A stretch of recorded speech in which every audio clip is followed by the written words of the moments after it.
غلام عباس 1909 عیسوی میں امرتسر میں پیدا ہوئے۔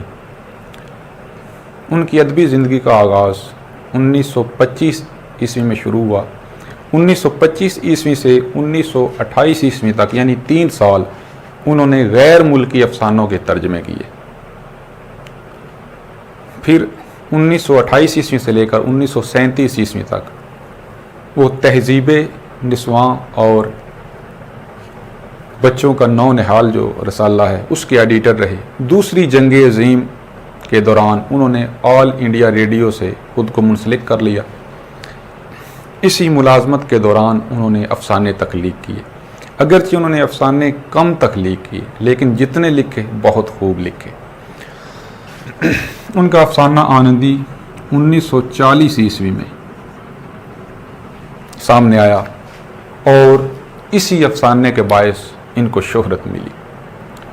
عام طور پر یہی افسانہ ان کے ساتھ خاص کر دیا جاتا ہے، لیکن حقیقت میں ایسا نہیں ہے۔ ان کے جو افسانے ہیں کتبہ اور اوور کوٹ، یہ دونوں بھی فنی پختگی اور موضوع کے لحاظ سے آنندی سے کسی طور پر بھی کم نہیں ہے۔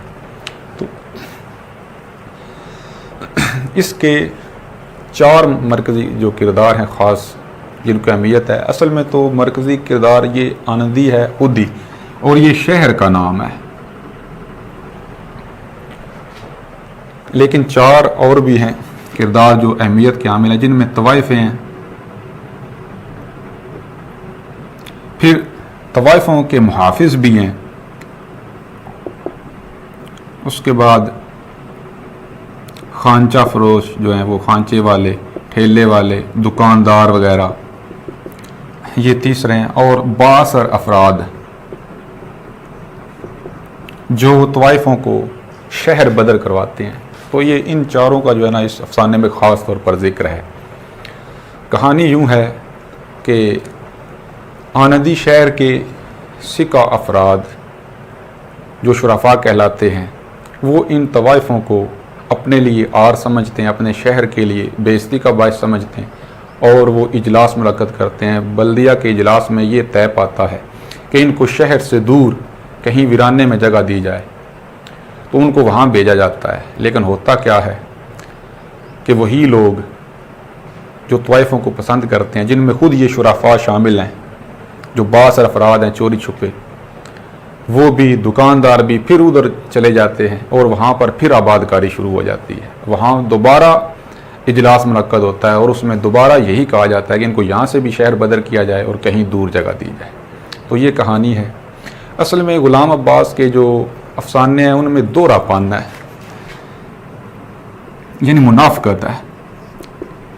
ایک کردار ہے وہ اچھا بھی ہے ساتھ برا بھی ہے۔ ان کے نزدیک انسان انسان ہے، فرشتہ نہیں ہے، یعنی انسان خامیوں اور خوبیوں کا مجموعہ ہے۔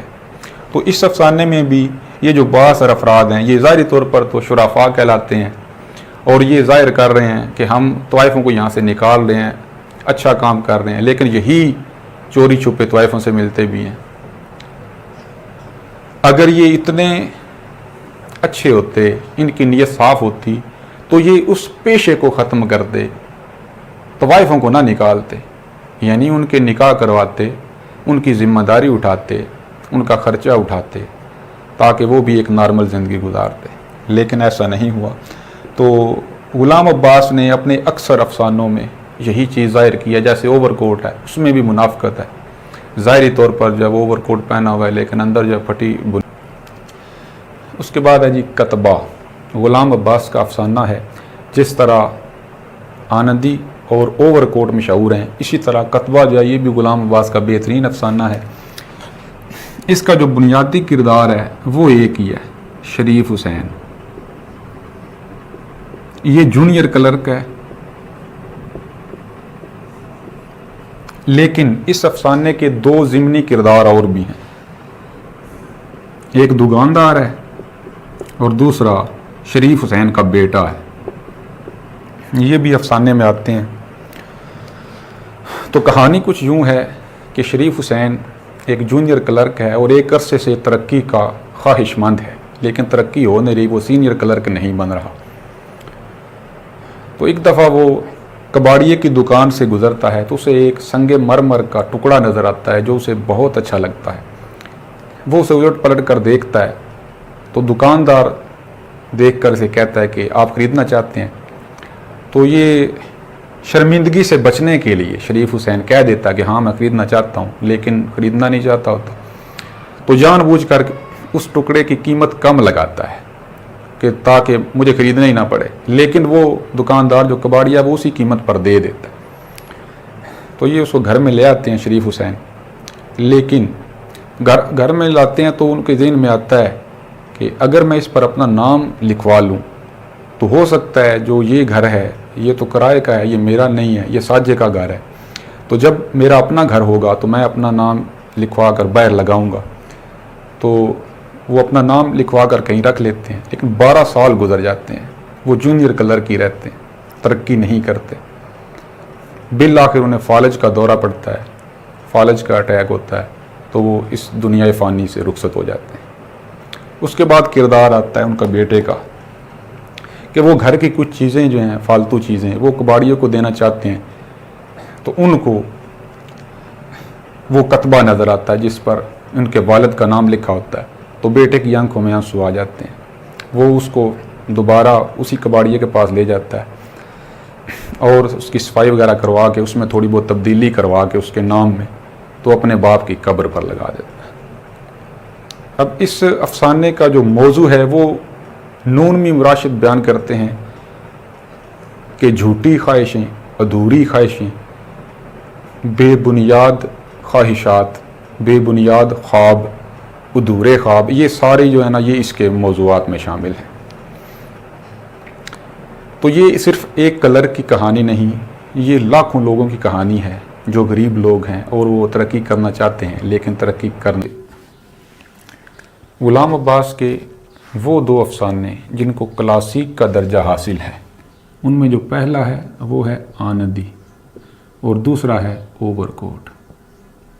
غلام عباس کو اپنے تمام افسانوں میں جو سب سے زیادہ افسانہ پسند تھا وہ اوور کوٹ ہے. اوور کوٹ کا جو مرکزی کردار ہے وہ ایک نوجوان ہے، یعنی اس کا نام نہیں ہے، نوجوان بس اتنا ہی ہے.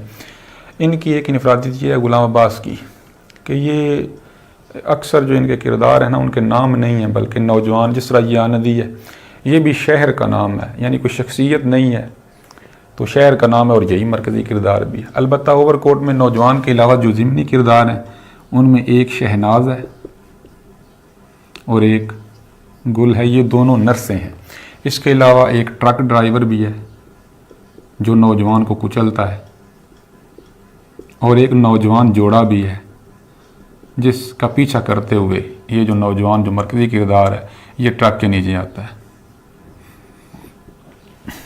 غلام عباس جزیات نگاری اور منظر نگاری کے ماہر تھے، چھوٹی چھوٹی بات کو بھی بیان کرتے تھے افسانے میں. تو یہ لکھتے ہیں کہانی یوں ہے کہ ایک نوجوان جنوری کی شام ہے جو کہ سخت سردی کی ہوتی ہے، اوور کوٹ پہنے ہوئے ہے اور ڈیوس روڈ سے مال روڈ کی طرف آتا ہے. پٹری پر خرامہ خرامہ چل رہا ہوتا ہے. تو اوور کوٹ کی جو ہے نا وہ جو حالت بیان کرتے ہیں کہتے ہیں ویسے تو وہ بڑھیا کپڑا ہے اس کا، اور جو اوور کوٹ پہنا ہوا ہے اس کا رنگ جو ہے وہ بادامی ہے، اور بادامی رنگ کے اوور کوٹ کے کاج میں ایک شربتی رنگ کا ایک ادکلا پھول ہے. یعنی اتنی باریکی جو ہے نا یہ بیان کرتے ہیں جزیات نگاری میں. اور ایک سفید رنگ کا گلو بند ہے وہ بھی اس نے پہنا ہوا ہے، اور سبز رنگ کی ہیٹ ہے وہ بھی. اس کے علاوہ ایک ہاتھ اوور کوٹ کی جیب میں ہے اور دوسرے ہاتھ میں بید کی ایک چھڑی ہے جس کو کبھی کبھار نوجوان جب وہ گھماتا بھی ہے. اگرچہ نوجوان نے وہاں کافی چیزیں دیکھیں، بازار دیکھا، اس میں مختلف چیزیں مختلف دکانوں کی طرف بھی گیا، لیکن نوجوان کو جس چیز نے زیادہ متاثر کیا وہ یہ نوجوان جوڑا ہے. تو نوجوان جو ہے وہ اس نوجوان جوڑے کا پیچھا کرتا ہے تاکہ ان کی باتیں سن سکے. تو اسی دوران میں ایک جو ٹرک ڈرائیور ہے، یہ اینٹوں سے بھرا ہوا ٹرک ہوتا ہے وہ جو اس کو کچل کے آگے میکلوڈ روڈ کی طرف چلا جاتا ہے. تو نوجوان زخمی ہو چکا ہوتا ہے، اس کو ہسپتال پہنچایا جاتا ہے. وہاں شہناز اور گل یہ جب اس کا گلو بند اتارتی ہیں تو کیا دیکھتی ہیں کہ نیچے قمیص بھی نہیں ہے، صرف اوور کوٹ ہے۔ اوور کوٹ کو اتارا جاتا ہے تو نیچے میلا کچیلا بنیان ہوتا ہے، پینٹ جو ہے وہ بھی پھٹی ہوئی ہے، دونوں جرابیں جو ان کا رنگ بھی نہیں ملتا، مختلف رنگ کی ہیں اور دونوں پھٹی ہوئی ہیں۔ تو اس افسانے سے غلام عباس کیا ظاہر کرنا چاہتے ہیں؟ ظاہر اور باطن کا تضاد بیان کرنا چاہتے ہیں۔ تو جب اوور کوٹ اتارا جاتا ہے تو اس میں جو چیزیں ہوتی ہیں، اس میں ایک بجھی ہوئی سگریٹ ہوتی ہے، ایک ڈائری ہوتی ہے، ایک گرامو فون ریکارڈ کی ایک فہرست ہوتی ہے اور 6 اشتہار ہوتے ہیں۔ ان اشتہاروں میں کیا ہے، وہ نوکری کی تلاش میں ہوتا ہے۔ تو اس سے یہ بھی ثابت ہوتا ہے، غلام عباس یہ ظاہر کرنا چاہتے ہیں کہ جو نوجوان پڑھے لکھے ہیں لیکن بے روزگار ہیں تو وہ پھر اپنی سفید پوشی کا بھرم رکھنے کے لیے ظاہر اور باطن میں تضاد پیدا کر لیتے ہیں، یعنی ان کو نوکری ملتی نہیں ہے لیکن معاشرے میں جو یہ ظاہر کرنا چاہتے ہوتے ہیں کہ میں امیر ہوں تو وہ پھر اوور کوٹ پہنتے ہیں۔ یہ اس کا مرکزی خیال ہے۔ بہت شکریہ۔